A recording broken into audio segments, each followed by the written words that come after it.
Okay, folks, we are going to continue on in the chapter Economics and Politics. Again, we'll start on page 370. And I want to start out talking about definitions of the economy and to put a little bit of frame of reference on a few things here. So let's start with the definition. And I'm going to segue to the whiteboard. So on page 370, I'm going to simplify this.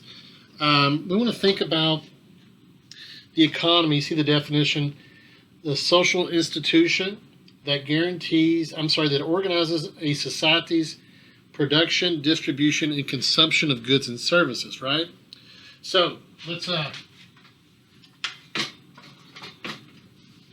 about that. So we're going to put production,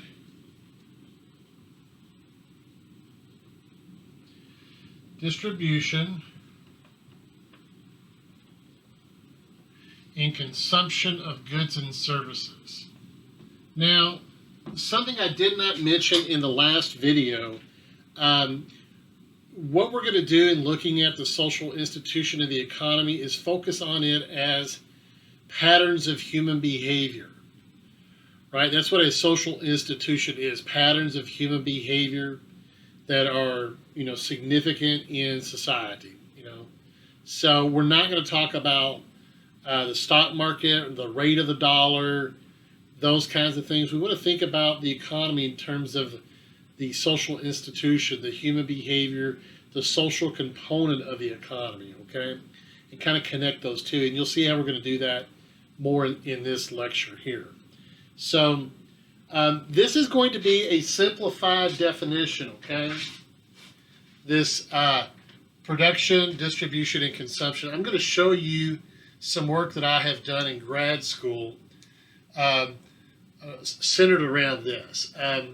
So my work as a sociologist stems from some work I did in some research I did in Mexico, and I think I've mentioned that in class a couple times. But when I get to this chapter, and actually the next two chapters, this is where really I cut my teeth as a sociologist, basically, where I developed my capacity as a sociologist, okay?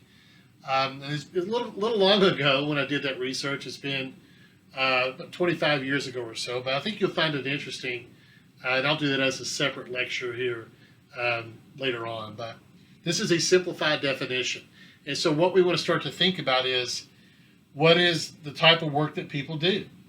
Okay, do you work in production? Do you work in distribution? Do you work in consumption? Now, again, this is a basic definition of the economy. Now, what we also want to talk about is economic activity, okay? And we're going to start connecting some dots here, okay? So, economic activity, we'll put this up here. Hopefully you can see that. Yeah, activity. So we want to talk about tertiary sector, secondary sector, and primary sector. Now, it's an important point to note here that these don't necessarily go together, okay? These don't necessarily go together. When we think about the type of work that people do in the economy, this goes back to sociocultural evolution. And primary sector is agricultural work. Make sure you capture this in your notes. This is agricultural-based work. This is industrial, manufacturing, secondary sector work. This is in your book on page, I believe, 372. Yeah, this is on page 372. Make sure you go to 372 and capture some of these notes. Again, agriculture-based work, industrial, manufacturing, construction. Sometimes we refer to this as blue-collar work.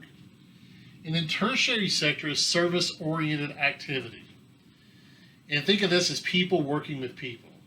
So education, healthcare, retail, that's also in the tertiary sector. Another important point I'd like to note is that one sector is not necessarily better than the other.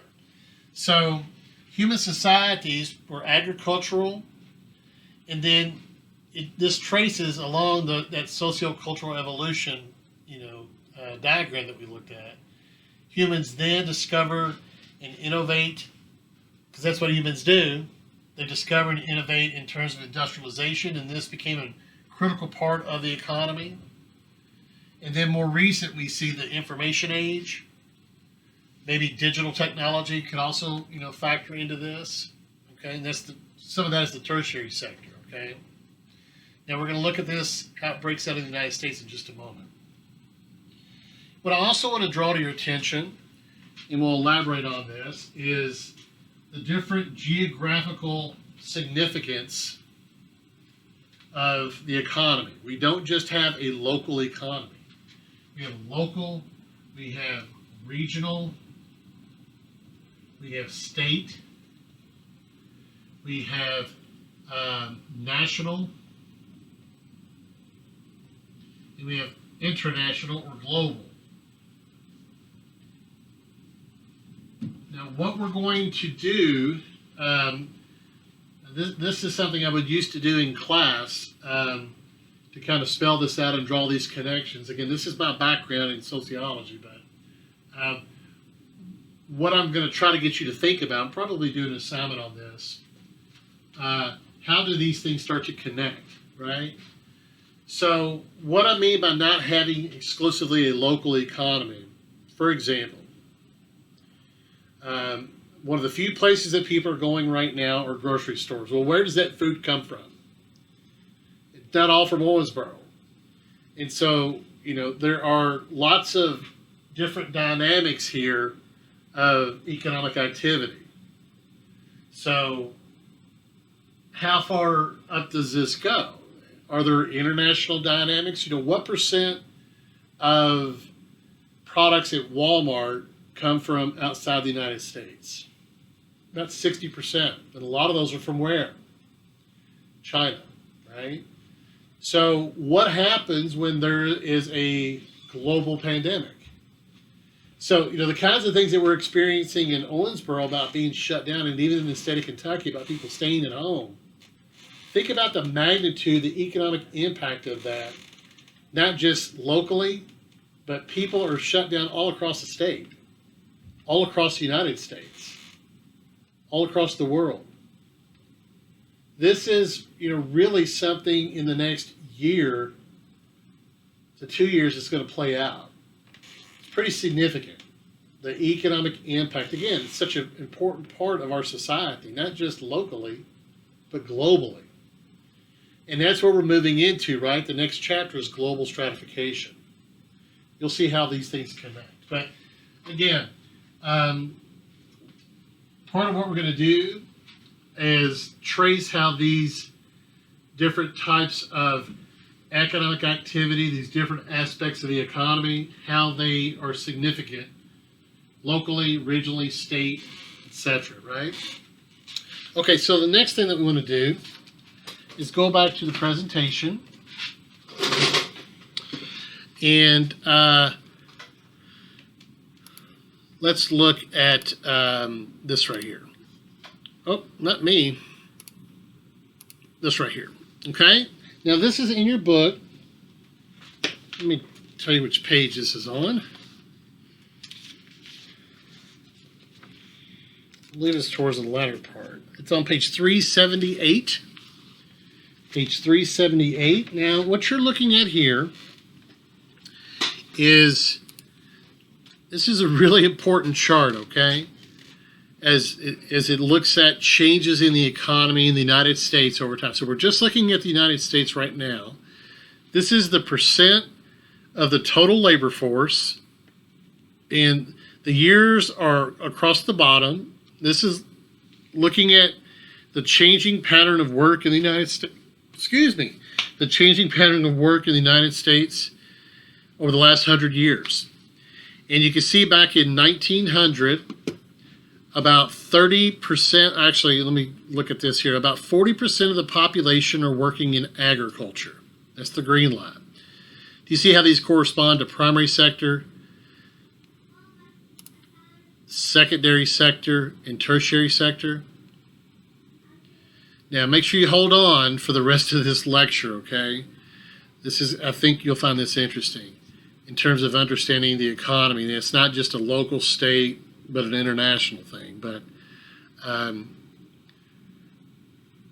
one other item, before I go any further, one other item that I will draw to your attention, we're going to elaborate on this in the next chapter, is thinking about development. What role does the economy play in human development, cultural development, economic development?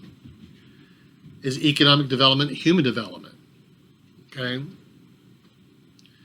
So we'll get back to that in the next chapter. All right. All right. So you can see that now this is percent of the total labor force. There's about 40% of people working in agriculture in the year 1900 in the United States. A lot of people working in agriculture, and a lot of that had to do with people working in farms. Okay. And you can also see about 40% are working in blue-collar occupations. Well, you can see what has happened over time. This is not just by chance. Okay? Okay, so now we are introducing, look here at the bottom, okay? Now we're introducing low-income countries, middle-income countries, and high-income countries. Okay? This terminology was actually introduced at the beginning of the semester in Chapter 1. But I didn't go into it much then because I knew we were going to cover this now. Low income, middle income, and high income countries. Now, there are patterns here, and again, that's what we look at in sociology, are patterns, statistical patterns, right? Now, a few things to say about this. And by the way, this slide is in your book. And it is on page, sorry about that. It is on page,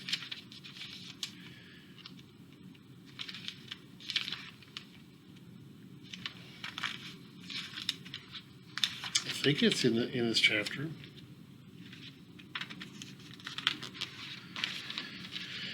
I probably already passed it up. I can almost hear some of you screaming through the video what page this is on. This is back on page 372. Okay? So, but let's point out a few things. So, regardless if you live in a low-income country, a middle-income country, or a high-income country, most people are working in the service sector, okay? Whether it's at low, middle, or high, most people in those societies are working in the service sector. Now, let's be careful again.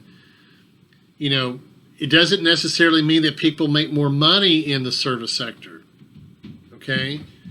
That tertiary sector. For example, somebody working at the drive-thru at McDonald's is considered tertiary sector, service sector.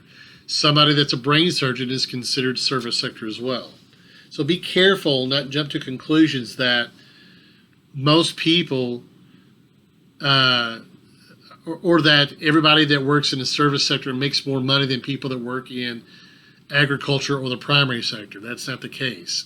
Sometimes you could be working in the primary sector and make a lot more money than somebody working in the tertiary sector, okay? Now, there is a trend here though, right? So more and more the global workforce is moving into that tertiary sector, that service sector. Okay? You can see that here. Look at that pattern. But obviously, people that are in high-income countries are more likely to be working in the service sector. Now, not all high incomes have the same amount of income. Some are more wealthier than others. A while ago I said that 80% of people in the United States are working in the service sector. This is, the United States is one of those high-income countries, but not the only one. But this begs the question, let's address this. Which countries are considered high-income countries? That is another question I want you to answer in your notes, okay? Some countries that you think are high, middle, or low might not actually be high, middle, or low. This is in your textbook, in this chapter. The section on the global economy starts on page 372. I want you to answer those questions. Which countries are considered low-income countries? Which countries are considered middle-income countries? And which countries are considered high-income countries? Now, again, we're focused on the economy. Okay? Now, there's another pattern here. Two more patterns I want to illustrate to you. Notice that middle-income countries are more likely to have people working in the secondary sector doing industrial type work than any other, category. And so that pattern goes like this, doesn't it? Do you see that? So we're not doing people in the United States are not as likely to be working in industrial jobs compared to those people that live in middle-income societies. There's another trend here. Look at those that work in the primary sector. So people in low-income societies are more likely to be working in the primary sector compared to high-income societies. But regardless if it's low, middle, or high, people are more likely to be working in that tertiary sector. So, try to get your mind wrapped around this just a little bit, okay? So, there's this slide, but I'm not going to go into that. That's in the book.